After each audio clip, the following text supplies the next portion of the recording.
sou Eric, tenho descendência terena. Eu tenho 25 anos, já quase que eu me esqueço da minha idade. Eu trabalho com audiovisual desde o início da minha graduação, que foi em 2012, que foi quando eu conheci o FIDA, que é o Fórum de Inclusão Digital nas Aldeias, que é um projeto vinculado ao NEP, o qual eu fazia parte como acadêmico, né, bolsista do Rede de Saberes. Fazia parte dessa equipe que ia a princípio participar dessas oficinas, né? E eu fui um dos participantes, um dos alunos, né? Onde já tiveram Guarani Kaiowás e também Terenas participando. E de lá pra cá isso me despertou.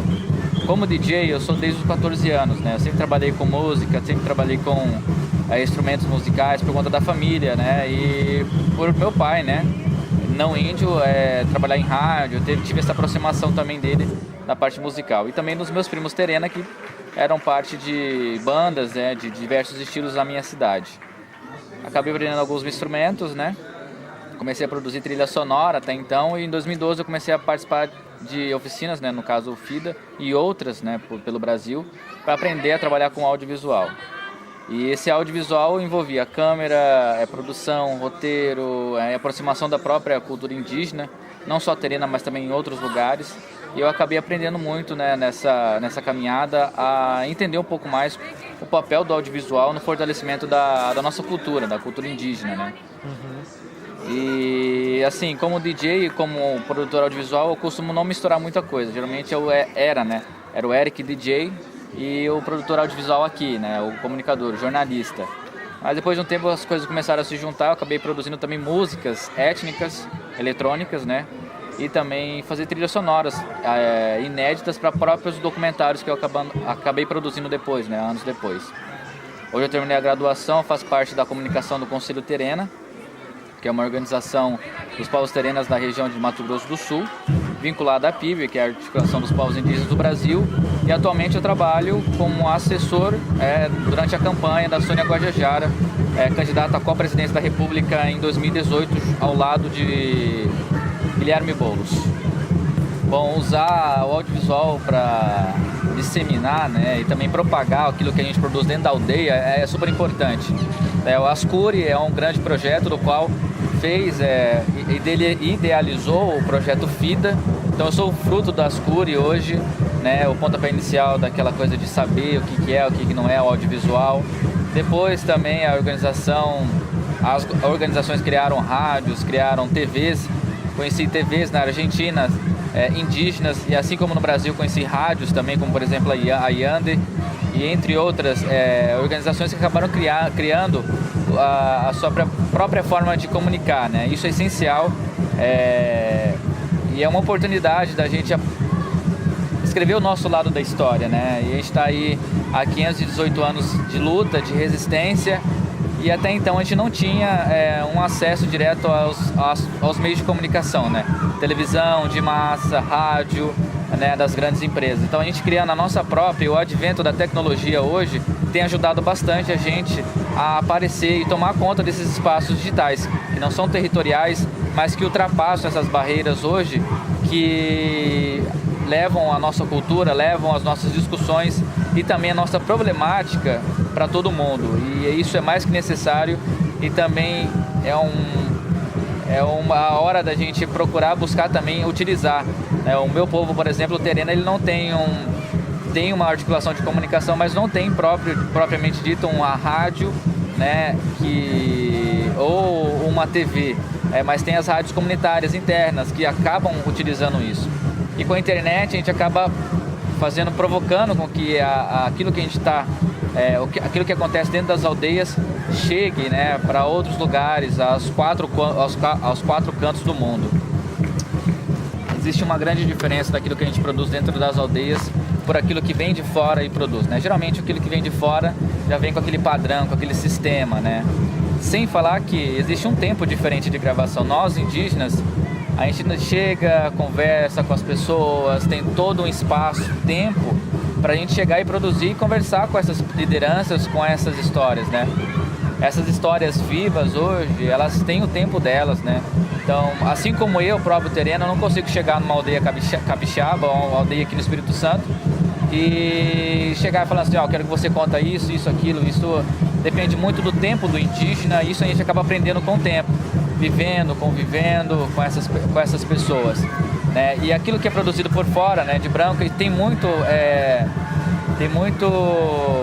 herança daquilo que a gente aprende na escola, daquilo que aprende no cotidiano, né? Então, isso acaba marcando um pouco daquilo que a gente vê no audiovisual que não é indígena. A gente acaba procurando mais indo também para o lado literário, o audiovisual, o documentário não indígena, que é feito por brancos, né? Acaba trazendo essa questão da problemática.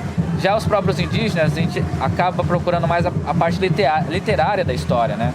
Contar como é que foi, algum conto, uma narrativa que vem da própria comunidade, que antes era contada por outros, né? Sem falar do fortalecimento da língua, né? O audiovisual ele vem muito para trabalhar não português, mas sua língua nativa, né? Ou seja, você põe legenda para quem quiser assistir, mas a gente está falando a nossa própria língua. Esse documentário pode ser passado também dentro da própria escola como ferramenta de fortalecimento da língua materna e também como acervo cultural para próximos anos, para anos à frente, seus filhos, seus netos estarem buscando, né, para saber como é que é de fato o momento em que você vivia ou algo histórico que marcou a sua etnia ou passagem dentro da sua aldeia. Bom, então, como recém-formado em jornalismo, né, eu acabei enfrentando, né, grande parte da diferença entre os estudos dentro da universidade e também os estudos dentro da aldeia. Eu não estudei na aldeia, mas eu sempre convivi, e depois a minha pesquisa foi vinculada a uma escola e depois também junto à comunidade, né? E essa aproximação entre universidade e aldeia é muito importante porque você também tem essa relação de troca. A comunidade tem muito a ensinar, tem muitos estudos que hoje cientificamente são comprovados por meio de pesquisadores não brancos, mas também tem nossos pesquisadores, né, os pesquisadores da natureza, os pesquisadores sociais dentro da própria comunidade que faz esse trabalho, mas não tem como publicar, não tem como acessar esse tipo de informação, não levar esse tipo de informação para o mundo. Como, por exemplo, o cuidado dentro da aldeia, a questão da saúde, também a participação dos jovens na formação da aldeia, a própria linguagem, né? E também o cuidado, né, no meio ambiente, né, onde a população se cria.